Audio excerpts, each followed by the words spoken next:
posterior pituitary. So basically 6 hormones were secreted from anterior pituitary, and most of them are tropic hormones. That means they will be stimulating the secretion from the other endocrine glands, है ना। और सबसे पहला hormone जो था that was growth hormone, उसके बाद thyroid stimulating hormone, adrenocorticotropic hormone, follicular stimulating hormone, luteinizing hormone and prolactin. ठीक है, तो ये हमारे 6 इंपॉर्टेंट हार्मोन्स थे जो एंटीरियर पिट्यूटरी से सेक्रेट हुए थे, एंड 2 हार्मोन्स ऑक्सीटोसिन और vasopressin were secreted from posterior pituitary. Growth hormone में जो हमने बात की कि it does so many functions, but it is taking some interval of time for action to occur. तो ग्रोथ हार्मोन का सबसे पहला एक्शन बोन पे, बिफोर प्यूबर्टल एज अगर ग्रोथ हार्मोन सेक्रेट हो रहा है एक्सेस में तो हमारा एक्सियल ग्रोथ तेजी के साथ बढ़ेगा, और अगर एडोलसेंट एज के बाद ग्रोथ हार्मोन का सेक्रेशन और ज्यादा हो रहा है तो एक्सियल को बढ़ना बंद हो जाएगा, क्योंकि हमने बात कर ली कि by that as fusion of epiphysis with shaft has occurred, but sideways growth can continue to occur, इसलिए width of the bone will increase. दूसरा इंपॉर्टेंट जो एक्शन डिस्कस किया था वो था कार्बोहाइड्रेट्स पे। तो बेसिकली ग्रोथ हार्मोन में हमने बात की थी कि it acts as diabetogenic hormone, insulin के रेजिस्टेंस को सारे फीचर्स इंसुलिन रेजिस्टेंस के आने लगेंगे। Insulin will be present in normal amount, but it will not be able to exert it. अगर एक्शन नहीं करेगा तो फिर क्या हो जाएगा, डायबिटीज हो जाएगा। वो तभी हो सकता है जब एक्सेस में हो। नॉर्मल तो फिजियोलॉजिकल कंसंट्रेशन में हमेशा ही हमारी बॉडी में सेक्रेट हो रहा है ना, but growth hormone antagonizes the action of insulin. तो इंसुलिन का action is occurring through the insulin receptors, वहां पे एक्शन हो नहीं पाएगा। तो इसका मतलब क्या है, नॉर्मली इंसुलिन करता है हमारा reuptake of glucose inside the cell, that will not occur. इसका मतलब blood glucose level will increase. दूसरा काम क्या करेगा ये, तो अभी फैट पे बात करेंगे। कार्बोहाइड्रेट तो और क्या करेगा, एक तो एक्शन यूटिलाइज नहीं होने दे रहा है, ग्लूकोनियोजेनेसिस को प्रमोट करेगा। इंसुलिन ग्लूकोनियोजेनेसिस को इनहिबिट करता है, ये उसको और प्रमोट कर देगा। तो इसका मतलब है वो और कंट्रीब्यूट करेगा हाई ग्लूकोज लेवल में, तो blood glucose level will increase. इसको जो है थैली में मत नहीं करना चाहिए मेरे ख्याल से।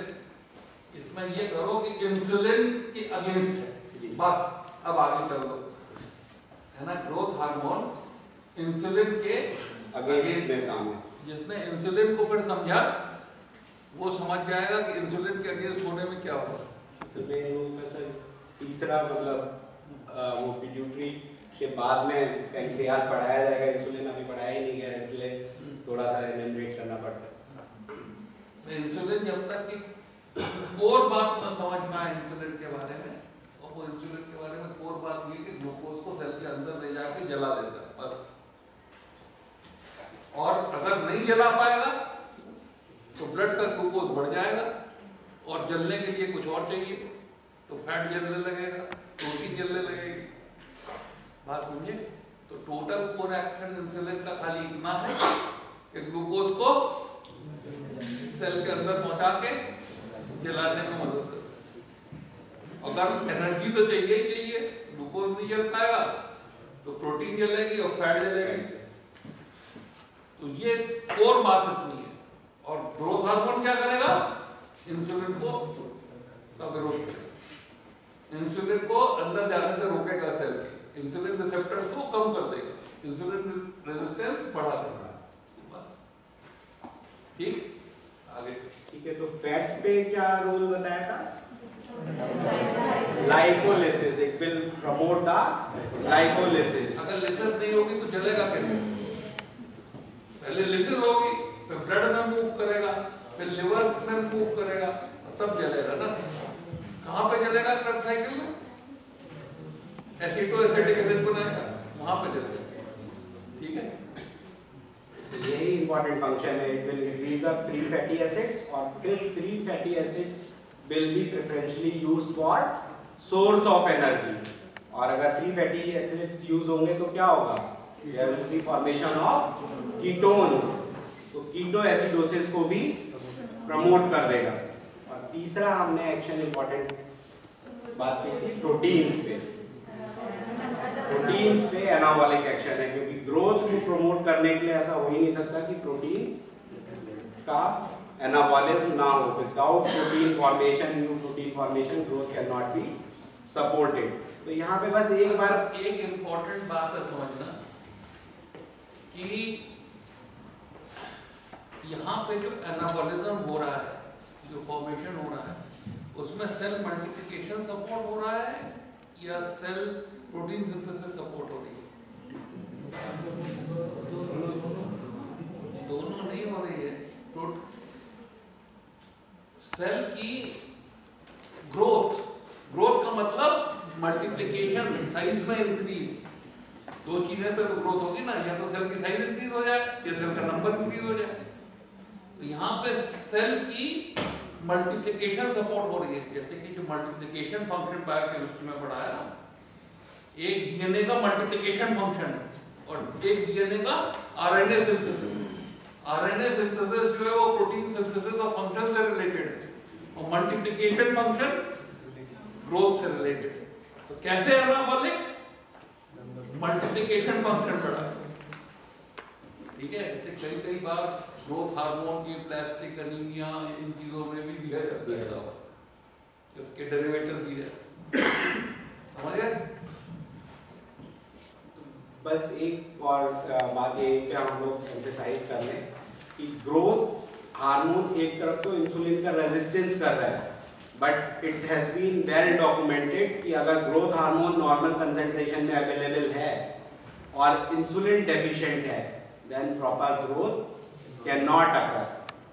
तो इंसुलिन की भी साथ में उतनी ही रिक्वायरमेंट है जितनी ग्रोथ हार्मोन की है। अकेला ग्रोथ हार्मोन अगर एक्सेस में है, then no growth will occur. Growth के लिए एनर्जी चाहिए ना, एनर्जी कहाँ से आएगी? इंसुलिन से आएगी। तो ये एक इम्पॉर्टेंट बात ध्यान रखने की है। हम लोगों ने ये सब बात करने के बाद एक्शन की बात कर रही थी कि how growth hormone acts. Direct action इतना ज्यादा नहीं है ग्रोथ हार्मोन का कि वो खुद जाके सीधे इन सारे मेटाबॉलिज्म के स्टेप को बढ़ा दे या घटा दे। It acts through somatomedins. तो बेसिकली जो ग्रोथ हार्मोन का एक्शन है, it is through somatomedins which are formed in the liver. और उसमें मैंने आपको दो इंपॉर्टेंट सोमैटोमेटिन्स के नाम बताए थे, IGF-1 और 2।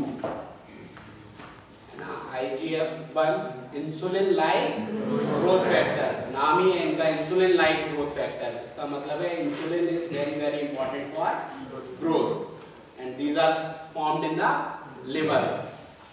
अंतर क्या है ग्रोथ हार्मोन और इसमें? एक सबसे बड़ा एडवांटेज है इसकी long lasting half life. Growth hormone तो लगभग 1-2 घंटे में खत्म हो जाएगा, but somatomedins stays for around 20 hours. तो एक तो ड्यूरेशन ऑफ एक्शन बढ़ जाएगा। और इन दोनों में भी एक अंतर बताया, IGF-1 is dependent on growth hormone. अगर ग्रोथ हार्मोन होगा तो IGF-1 का कंसंट्रेशन बढ़ेगा, अगर ग्रोथ हार्मोन की कंसंट्रेशन घट जाएगी तो IGF-1 का कंसंट्रेशन घट जाएगा। इसका मतलब है जब ग्रोथ हार्मोन की डेफिशिएंसी होती है, अभी हम लोग डिस्कस और डिटेल में थोड़ा सा कर लेंगे, तो IGF-1 की भी डेफिशिएंसी हो जाएगी। और ये डॉक्यूमेंटेड है एक पर्टिकुलर टाइप की ड्वार्फिज्म में, जिसे हम कहते हैं क्या है डॉर्फिन? मैंने कहा था 6-7 तरह का है डॉर्फिन।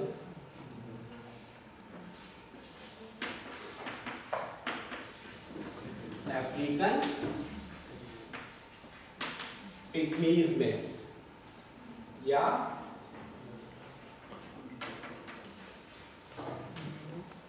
लॉरीलेरॉन्स ड्वार्फ में। मेन अफ्रीकन पिग्मीज में IGF-1 की कंसंट्रेशन देखा गया काफी कम है, तो the concentration of growth hormone is normal.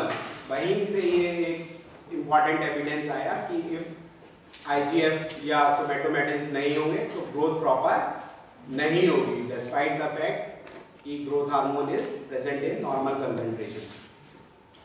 ठीक है, तो ये हमने सारी बातें कर ली। Then we had talked about the feedback control, और फीडबैक कंट्रोल में मैंने बात की थी कि regulation of anterior pituitary function is through either central nervous system,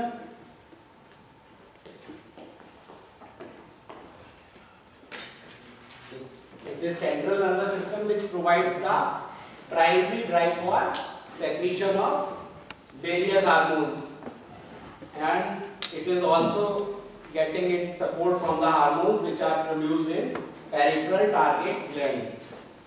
ठीक है, तो सेंट्रल नर्वस सिस्टम का कौन सा पार्ट जो है जो पिट्यूटरी को कंट्रोल करता है? हाइपोथैलेमस करता है। और हाइपोथैलेमस पिट्यूटरी से कैसे कनेक्ट होता है?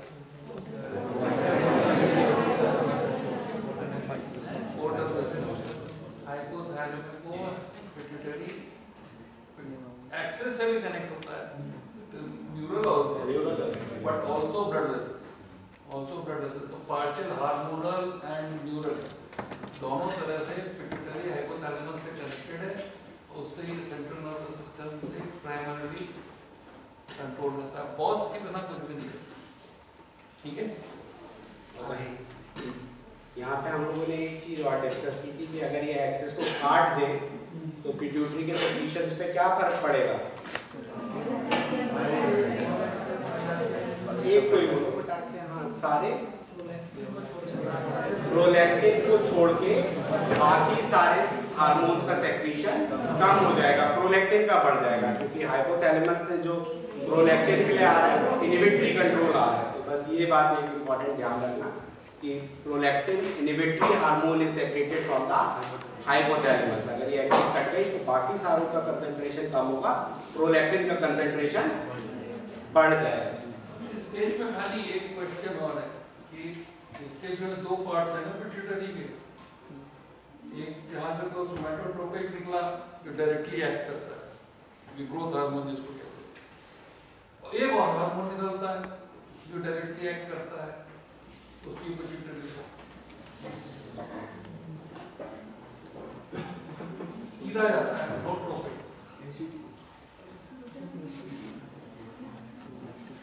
Anti diuretic hormone sir hypothalamus से फॉर्मेशन होके it will be stored in posterior pituitary, है ना। एडीएच और सोमैटो और ग्रोथ हार्मोन, ये लोग पिट्यूटरी आप जो है इसको डायरेक्टली कंट्रोल करने की कोशिश करते हैं बॉडी को, बाकी सब जो है उनसे फीडबैक एक्शन है, और एंडोक्राइन सारे बॉडी भर में डिस्ट्रीब्यूटेड है, उनका मास्टर ग्लैंड है पिट्यूटरी। ठीक है, तो बाकी सब corticotropic hormone all are tropic hormone और आट्रोपिक, और उसमें ऊपर से शुरू करो तो thyroid stimulating, adrenocorticotropic, follicle stimulating and luteinizing, and lectin, breast prolactin. ठीक है, ये broadly ये ग्रुप्स।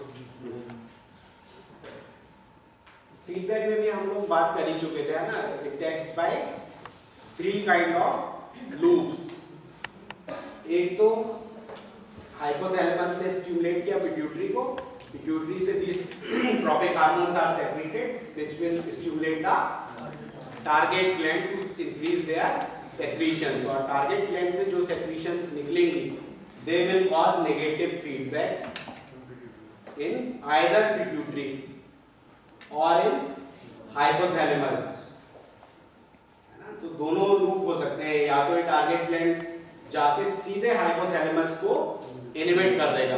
तो हाइपोथैलेमस से उसके रिलीजिंग हार्मोन का सेक्रेशन कम हो जाएगा। जब रिलीजिंग हार्मोन ही नहीं निकलेंगे तो pituitary will not be stimulated. तो this is known as long loop feedback system. दूसरा फीडबैक सिस्टम क्या था कि जो पिट्यूटरी हार्मोन्स हैं वो जाके हाइपोथैलेमस को इनहिबिट कर देंगे। तो this is known as short loop feedback system.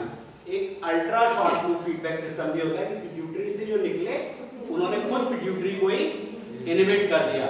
Ultra short loop inhibitory system. तो negative feedback is the most prominent system in the body. लगभग सब जगह काम कर रहा है, यहाँ पे भी वही काम करेगा। और this is the way. Posterior pituitary के हार्मोन्स को भी हम लोग मोटा मोटा बात कर चुके हैं। कंसर्न सिस्टम में डिटेल्स में आपसे ऑक्सीटोसिन की will talk in detail in reproductive system. तो ऑक्सीटोसिन का मेन इफेक्ट क्या है? इट हेल्प्स इन पार्चुरेशन, है ना, यूट्राइन कॉन्ट्रैक्शंस को प्रमोट करता है during the process of parturition. दूसरा इजेक्शन ऑफ मिल्क, है ना। बच्चा में हम लोग हमेशा प्रमोट करते हैं कि सक्लिंग रिफ्लेक्स प्रोमिनेंट हो जाए because the act of suckling increases the release of oxytocin and that will help in ejection of milk. ठीक है। फॉर्मेशन जो हो रहा है वो प्रोलैक्टिन ज्यादा हेल्प कर रहा है। Growth of memory glands plus formation of milk is promoted by prolactin, but ejection is promoted by oxytocin. और वैसोप्रेसिन तो आप सब लोगों ने देखा ही है, किडनी में बहुत इंपॉर्टेंट रोल है वैसोप्रेसिन का। Because in the presence of vasopressin what will happen? Reabsorption of water will occur. अगर होगा तो क्या होगा? Diuresis will be inhibited. और मैं एक बार फिर से एम्फेसाइज कर लूं, एक बार पहले भी मैंने आपको इंपॉर्टेंट एम्फेसाइज किया है कि maximum reabsorption of water occurs in PCT, whether in presence of ADH or in absence of ADH। क्योंकि ये बहुत ट्रिकी क्वेश्चन है, ज़्यादातर टाइम ये क्वेश्चन हम लोग पूछते हैं आपसे एग्जाम्स में कि अगर ADH है तो रीअब्जॉर्प्शन कहाँ पे मैक्सिमम होगा और अगर ADH नहीं है तो कहाँ होगा। ADH act on the DCT and collecting tubule. After DCT जितनी भी पार्ट्स हैं वहाँ एक्ट करेगा, बट वो केवल कंट्रोल करता है 30% ऑफ द वाटर को। 70% तो PCT में ही रीअब्जॉर्ब हो गया। तो whether ADH is present or absent, maximum reabsorption of water will always occur in proximal convoluted tubule। Okay, तो अब हम लोग थोड़ी सी एब्नॉर्मलिटीज की बात कर लेते हैं आज, है ना। ग्रोथ हार्मोन या पिट्यूटरी से ग्रोथ हार्मोन का अगर सेक्रीशन बढ़ जाए then what will happen?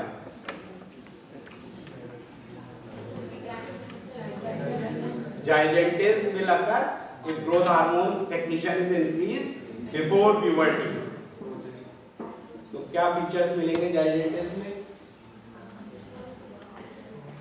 जल्दी बताओ। एक तो सबको क्लियर है, height will increase, it can increase to more than 8 feet। उसके अलावा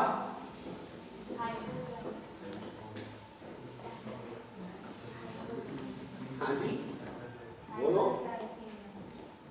और क्या होगा भाई? जितने ग्रोथ हार्मोन के एक्शन बढ़े हैं वो इंक्रीज हो जाएंगे। इसका मतलब क्या है?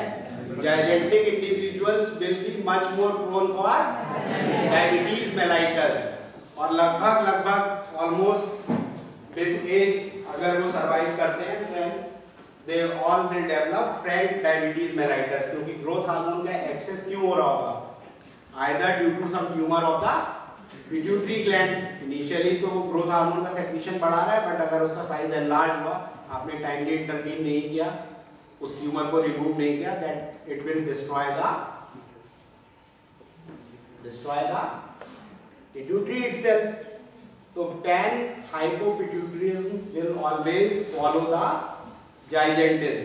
ग्रोथ हार्मोन की एक्सेस इनिशियली जाइजेंटिज्म कर रहा है, but on the later stage if tumor is the cause of that increase in growth hormone secretion, then ultimately pituitary will be destroyed. इतना डिटेल जाने की कोई जरूरत नहीं। ग्रोथ हार्मोन की एक्सेस प्रोड्यूसेस जाइगेंटिज्म और डेफिशिएंसी प्रोड्यूसेस डॉर्फिज्म। मेजर बात यही है। और ये जो जाइगेंटिज्म या डॉर्फिज्म होता है ये इंटेलिजेंट, ये इंपॉर्टेंट मतलब है। थायराइड का डॉर्फिज्म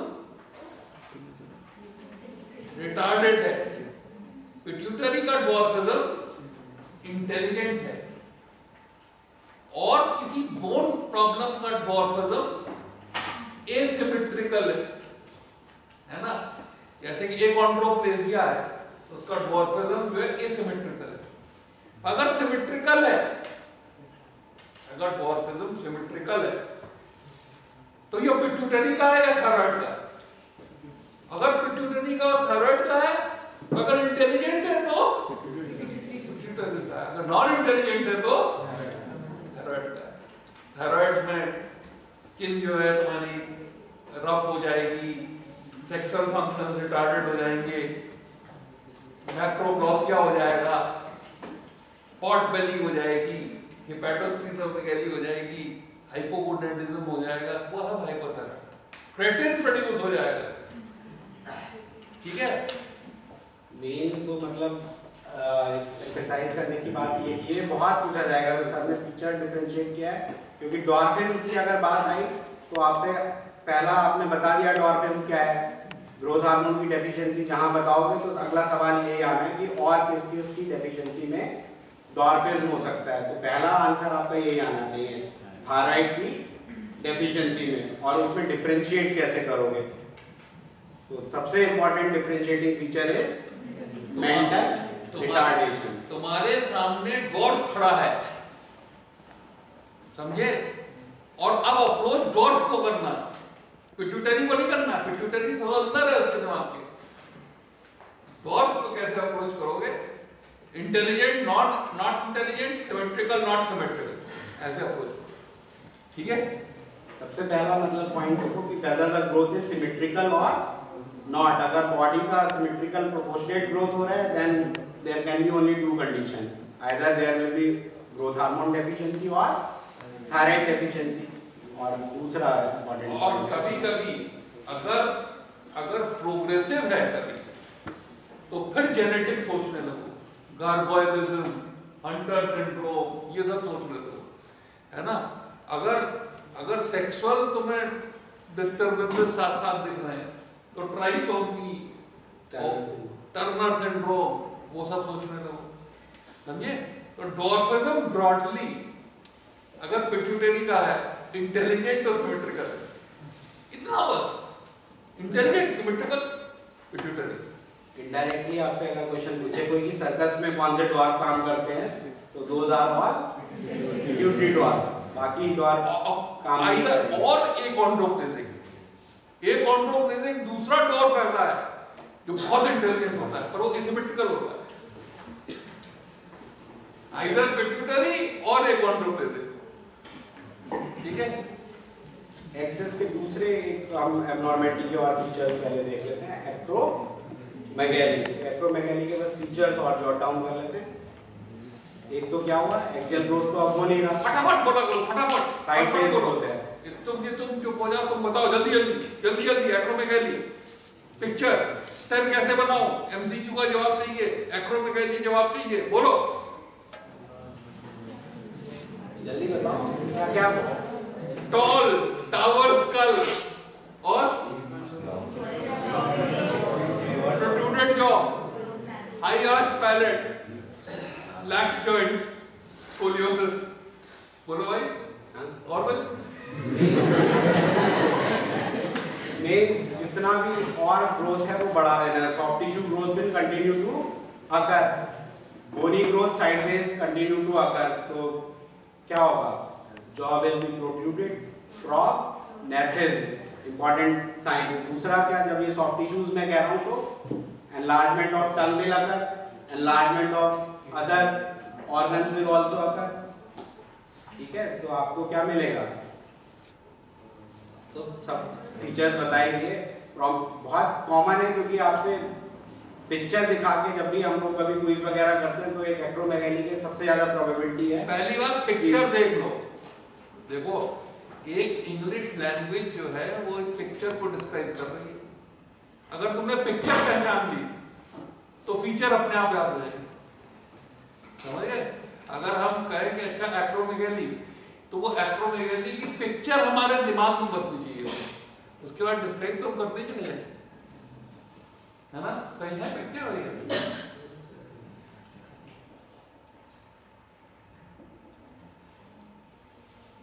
नहीं, पिक्चर वो पिक्चर ही है और पिक्चर से पहचान वालो। जैसे पिक्चर दिखाई, पिक्चर पहचानो, देखो यार लंबी है, देखो इसका हाइयार्च। अब मार्फन सिंड्रोम जो होता है वो भी high arch palate, subluxation of lens, ligamental laxity, वो सब है। एक्रोमेगाली प्रोट्रूडेड जॉ और टॉल पर्सन। किसी भी डिजीज के जब फीचर्स के बारे में सोचो, या तो ऊपर से नीचे चलो या नीचे से ऊपर इमेजिन करते चले जाओ, है ना? तो ऊपर से अगर हम शुरू करेंगे तो हमारे eyebrows will be prominent, supraorbital ridges will be prominent, jaws will be protruded. अगर टंग को बाहर निकलवाओगे तो hyperglossia, enlarge tongue will be there. और थोड़ा सा नीचे आ जाओगे, खासतौर पे ये बहुत पिक्चर्स मिलेंगी, मैं आपको दिखा दूंगा भी है पिक्चर्स। तो कंपैरिजन के लिए रखा है, वेल एंड गुड, नहीं भी रखा है तो these fingers will be enlarge, side base bit काफी ज्यादा बड़ी हुई होगी, बोन्स विल बिकम लेग्स, तो वो तो पिक्चर से पता नहीं चलेगा लेक्सिसिटी, बट जॉइंट्स जितने भी हैं वो प्रोमिनेंट आपको। पर लैक्सिसिटी चेक करनी है तो कैसे चेक करते हैं? अपनी लैक्सिसिटी चेक करो, लिगामेंट लैक्सिसिटी चेक करके दिखाओ। ये अंगुलियां जो है ना, ये यहाँ पे पानी की कोशिश करो, ये जो डिस्टेंस है ना फिंगर की टिप का और फोरआर्म का, वो लैक्सिसिटी का मेजरमेंट है। किसकी छू जाती है? एनीबॉडी जिसकी छू जाती हो यार, हैं? तुम्हारी छू जाती, छुआ के दिखाओ। ये देखो कोई खड़े हो जाओ,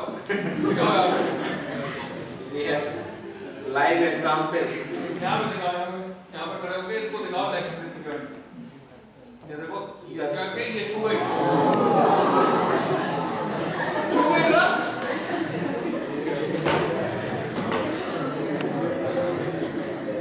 अब देखो अगर इसमें ये देखो, इसमें ये देखो, फौरन क्या देखना है?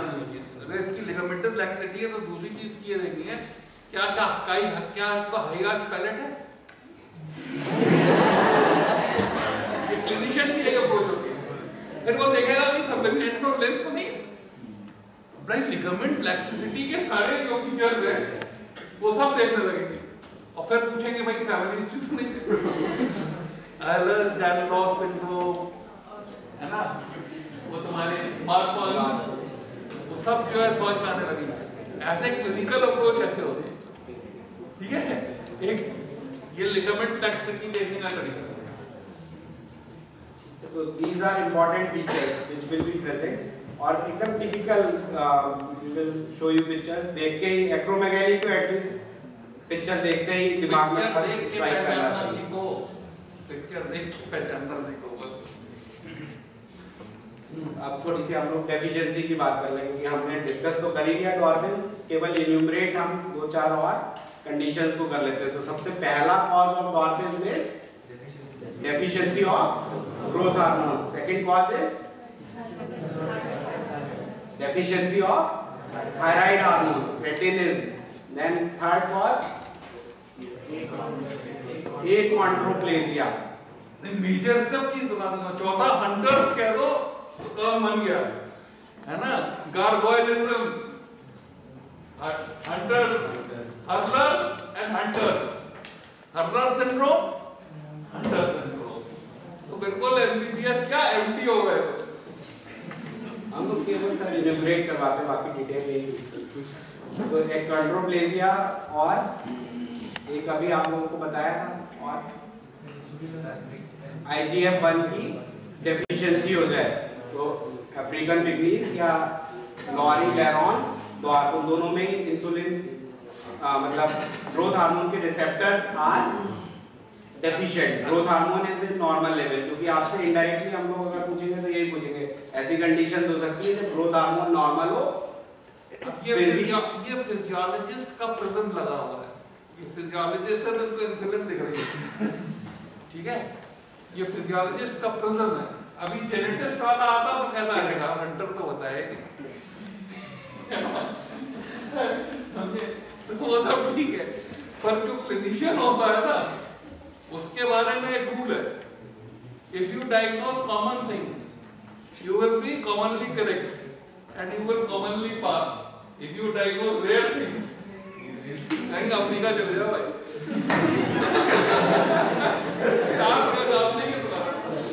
हम लोग पहला तो ग्रोथ हार्मोन की डेफिशिएंसी एक्सपेक्ट करते हैं, हम लोग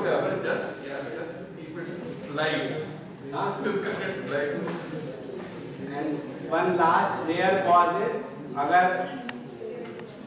केयर ही नहीं किया आपने, nutrition bad nutrition. Indian scenario में स्टंटेड ग्रोथ के सबसे बड़ा कारण इन सारी चीजों से ज्यादा मिल जाता है, इम्प्रॉपर केयर, मैल न्यूट्रिशन। इसकी अगर प्रॉपर केयर ही नहीं की then also there will be stunted growth, जो हो सकता है प्रोपोर्शन में ही होगी, क्योंकि growth hormone will be normal. ठीक है, तो all these are important causes. बाकी के हम लोग डिसऑर्डर्स के वैसे नाम जान लेते हैं। ACTH अगर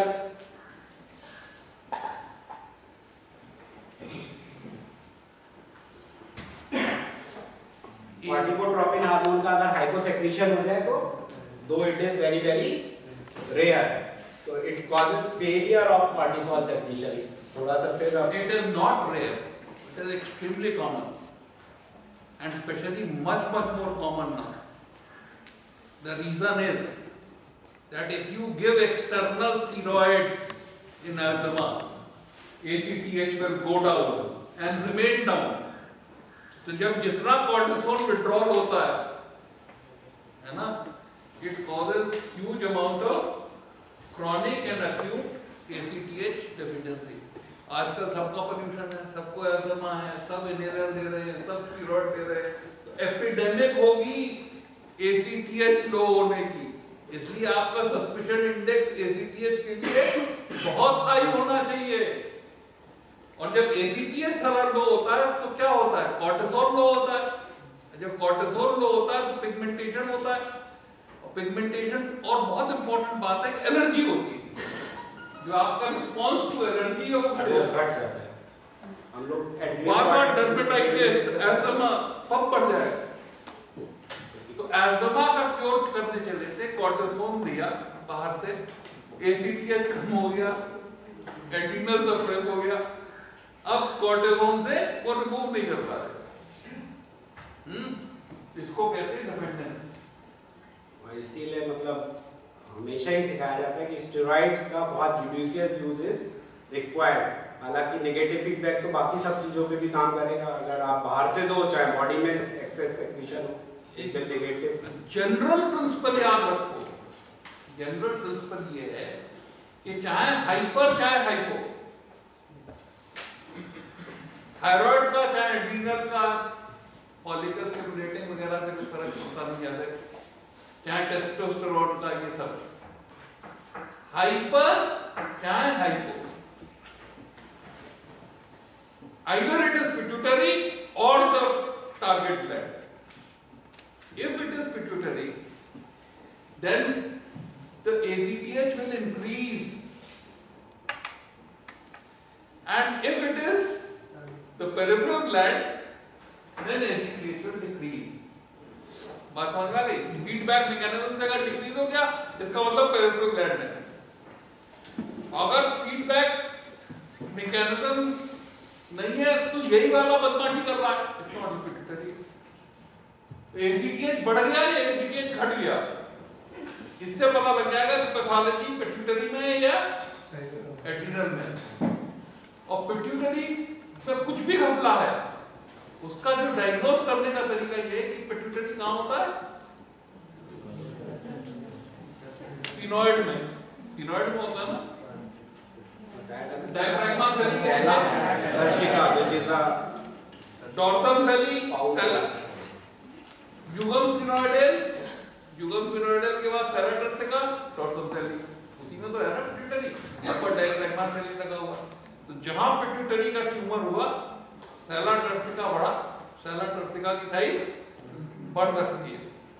दूसरी बात क्या होगी, ऑप्टिक क्याज्मा बिल्कुल ऊपर है उसके, ऑप्टिक क्याज्मा होने की वजह से जो ट्रैक क्रॉस कर रहे हैं आई में, नेजल ट्रैक क्रॉस करते हैं ना, तो नेजल ट्रैक गए, इसलिए bitemporal field loss. Special cases में हम लोग जब विजुअल बातें बताएंगे then you will get the appropriate idea. But एक इंपॉर्टेंट बात यहीं पे है कि जाइजेंटिज्म का एक फीचर ये भी मिल सकता है, बाइटेम्पोरल हेमिएनोपिया, क्योंकि जाइजेंटिज्म का मोस्ट कॉमन कॉज क्या होगा, पिट्यूटरी ट्यूमर, जो ऊपर जाके ऑप्टिक क्याज्मा से जो ट्रैक ओरिजिनेट होके आ रहा है उसको कंप्रेस करेगा, ऑप्टिक क्याज्मा को कंप्रेस करेगा। जो व्यक्ति इम्तिहान में जाइजेंटिज्म या एक्रोमेगाली के केस में फील्ड देखना भूल गया, वो मर गया, फिनिश्ड, जो चाहे एमडी हो चाहे एमबीबीएस हो। तो मिलेंगे जो भी केसेस है ना, तो इसलिए एनाटॉमी फिजियोलॉजी कभी नहीं भूलना, कभी नहीं, नेवर। पैथोलॉजी इमेजिन करना क्या हो रहा है, उसके बाद पैथोजेनेसिस इमेजिन करके साइन सिम्टम ढूंढने, ठीक है, नहीं तो अप्रोच नहीं हो पाएगी। अब कहाँ पिट्यूटरी के ग्रोथ हार्मोन पड़ रहे हो यार, और कहाँ तुम्हें जो ऑप्टिकल फील्ड लॉस समझ में आने लगा, एनाटॉमी को सही ना बीच में हम लोग पढ़ाएंगे सर, विजुअल भाषा तो हम लोग ही पढ़ाएंगे। आप तो पढ़ाते हैं पर सवाल लिंक करने का है ना। ठीक है, तो फिलहाल बस इनके फीचर्स याद रखो, क्योंकि डिटेल में हम कंसर्न ग्लैंड्स में इनको फिर से डिस्कस करेंगे। हाइपर सेक्रीशन का जो मेन है पिट्यूटरी माइक्रोएडेनोमा, अगर हाइपर सेक्रीशन होगा तो जो सबसे इंपॉर्टेंट डिजीज डेवलप हो जाएगा वो कुशिंग सिंड्रोम। अगेन उसका पिक्टोग्राफिक पिक्चर से पिट्यूटरी का जो सबसे ह्यूज फंक्शन है, बिगेस्ट फंक्शन, जो बिना पिट्यूटरी के नहीं हो सकता, जो क्या है,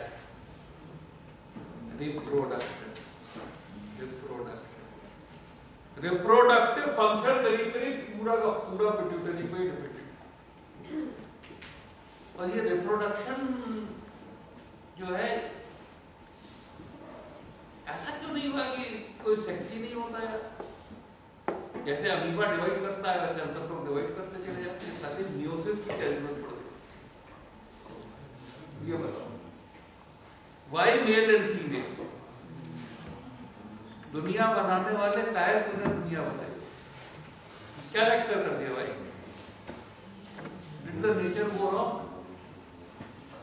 हैं? नहीं, मैन और वुमन नहीं होने चाहिए, होने चाहिए पक्का, ये तो दुनिया इंटरेस्टिंग ही नहीं होती। अच्छा, कौन सा देवता ऐसा है जो कि ये सेक्स डिस्क्रिमिनेशन, मतलब ये तो सेक्स डिस्क्रिमिनेशन तो पूरा एनिमल किंगडम में ह्यूमन बीइंग से मच पहले होना शुरू हो गया, और उसका पर्पस ये था कि जब दो लोग कंट्रीब्यूट करते हैं to reproduce the second next generation, तो चेंजेस होते हैं, और वो चेंज होने की वजह से एवोल्यूशन फास्टर होता है। जो सर्वाइवल स्ट्रगल फॉर एग्जिस्टेंस होती है और सर्वाइवल ऑफ फिटेस्ट होता है, तो ये फिटर जो है फिटर होते हुए फिटनेस इंप्रूव करती है। बात समझ गए? इसलिए उन्होंने कहा था कि नहीं, ब्रह्मा जी ने मानसिक पुत्र प्रोड्यूस कर दिए। उन्होंने जैसे कि नियोग से, कहते हैं कि नियोग से पैदा हुए वो तुम्हारे व्यास, पराशर मुनि ने नियोग से पैदा कर दिया उनको, व्यास को। नियोग में सिंगल सेल जीनोम बना दिया, ठीक है। तो नियोग से पैदा करना शुरू कर दिया। अब हर बार वो कहें कि तुम शादी करो तो सबके मां क्या नहीं कहे हम नहीं करते, बड़ी भारी प्रॉब्लम हो गई। तब जो है उन्होंने विष्णु भगवान से कहा कि भैया अपनी माया को स्टिमुलेट करिए जरा, तुम माया स्टिमुलेट करके जो है सब फंस गए माया है। इसलिए माया को क्या कहते हैं, माया का किसी को श्लोक याद है? उद्भव स्थित संहार कारिणी क्लेश कारिणी सर्वश्रेयस्करीं सीता उन्नतो ब्रह्मोगलवाम। मिथिला में रहते हो क्या, सीता के बारे में तो जानो। उद्भव का मतलब क्रिएशन, स्थित मतलब मेंटेनेंस, संहार मतलब डिस्ट्रक्शन, कारिणी you are the cause of all three, generation operation destruction all three. उद्भव स्थित संहार कारिणी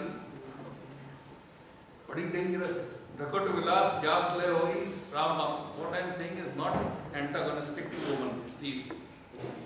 What I am saying is, as is woman for a man, so is man for a woman.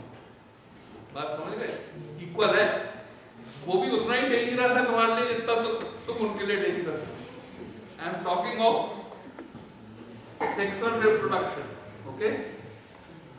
तो संघार कारिणी भी है, क्लेश कारिणी भी है, सही बात। अब कब संघार कारिणी है ना, कब क्लेश कारिणी है?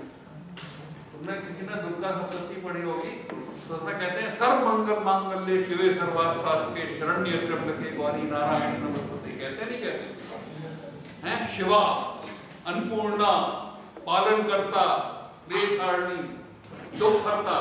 हर आदमी अपनी माँ के पास जाता है आंचल में रोने, जाता है नहीं जाता?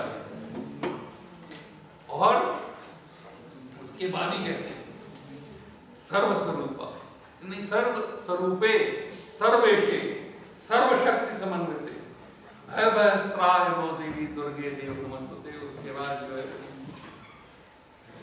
ठीक है, कोई नहीं जीत सकता, कोई भी नहीं जीत सकता। शिव तक को जला दिया, पैर रख दिया उनके ऊपर, रख दिया नहीं रख दिया, है ना? तो कब संघार कारिणी है और कब क्लेश कारिणी में, यही समझना। कैसे भैया, कैसे समझोगे? क्लेश कारिणी में रहे भैया, संघार कारिणी में ना हो, ये क्या तरीका है इसका? तुम्हारी दृष्टि पे, तुम्हारी आंख पे, जब तुमने उसको मां समझा, बहन समझा, बेटी समझा, ठीक है, और जब वासना की वस्तु समझ लिया तो गए। तब वो मां नहीं है, माया है, और संघार कारिणी में। तो इसलिए जो सही दृष्टि है वो मां की दृष्टि है, बेटी की दृष्टि है और बहन की दृष्टि है, और जो निषिद्ध दृष्टि है वो वासना की दृष्टि है।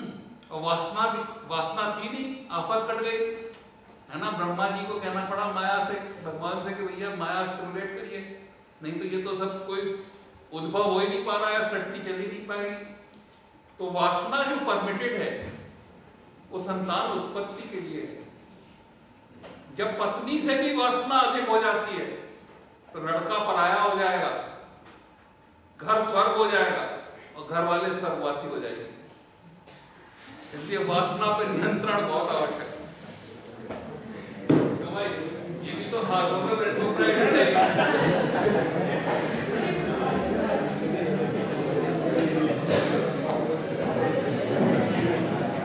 और इसलिए योगी है। अभी एक लड़की मिली, भगवान शंकर का भजन सुन रही थी, और रावण ने शंकर जी से की स्तुति कैसे की है, किसी को याद है? किसी को याद है? यहाँ पे रहते हो, देवगढ़ में यहीं पे की थी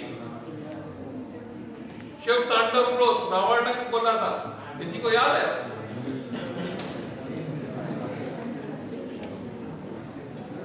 जटा कटा हिसम भ्रमण लिप्प निर्जरी विरोधवी केवलरी विराजमान मूर्धनी। उसके बाद धगत धगत धगध गले ललाट पट्ट पावक किशोर चंद्रशेखरे रतिपति क्षणम मम। देखो धगध धगध धगध गले कहाँ पे है? ललाट पट्ट पावक, तीसरे नेत्र में है ना। और किसकी आहुति हुई? धनंजय आहुति कृता। उसमें आहुति किसकी हुई थी? कामदेव की हुई। धनंजय आहुति कृता प्रचंड पंचसायक। पंचसायक जिसके पास 5 बाण है, पंचसायक कामदेव है। कामदेव जो है वो पंचसायक है, उसके पास 5 बाण है। 5 बाण कौन से? काम क्रोध मद लोभ अहंकार। काम क्रोध मद मान न मोहा, लोभ न क्षोभ न राग न द्रोह, जिनके कपट दम्भ नहीं पाया, जिनके हृदय बसो रघुराया। वो प्रचंड पंचसायक जो है जल गया। ये पंचसायक बना कहां से था? ये जो आपका शैतान है, ये जो डेविल है, ये भगवान का या अल्लाह का सबसे बड़ा भक्त था। ये आग से बना हुआ था। जब उन्होंने एटम और मॉलिक्यूल से रचना करी तो उन्होंने कहा भाई इसको सजदा करो। सजदा करो मतलब इसको, इसका सेवा करो, इसके काम आओ। तो उसने कहा मैं क्यों सेवा करूं भाई? तो अल्लाह ने कहा उसे कि भाई तुमने मेरी बात नहीं मानी, अब तुम जाओ। तो वही कामदेव बन के, कामदेव बन के आया और योगी ने जला दिया। कैसे जला दिया? ज्ञान नेत्र से जला दिया। और जब उसका बेचारे का शरीर ही नहीं रहा तो उसकी पत्नी रति रोती हुई आई। तो उन्होंने कहा चलो सबके अंदर बसना, आपके अंदर आके बस गया सबके अंदर। और ये माया चल गई बेटा, जिससे कि रिप्रोडक्शन हो सके, वासना, समझे? तो मेरे ख्याल से ये जो टोटल फंक्शन है तुम्हारा रिप्रोडक्टिव फंक्शन, इसमें जो सबसे इंपॉर्टेंट बात कंपोनेंट्स हैं वो ये कथाएं जो स्ट्रॉन्ग करने की। और इसका मास्टर कहाँ बसता है? कहाँ बसता है तुम्हारे अंदर? इतना जो है ऊपर नीचे होता है प्यूबर्टी के समय। Estrogen progesterone, estrogen progesterone, estrogen progesterone, तब लड़ाई चल जाती है पूरी, और तब जाके मीनाती होती है। ठीक है? तो ये बहुत छोटा सा पार्ट है। ये जो वासना है ये पूरे सिस्टम का बहुत छोटा सा पार्ट है। इसको कंट्रोल करना बहुत ही आवश्यक है।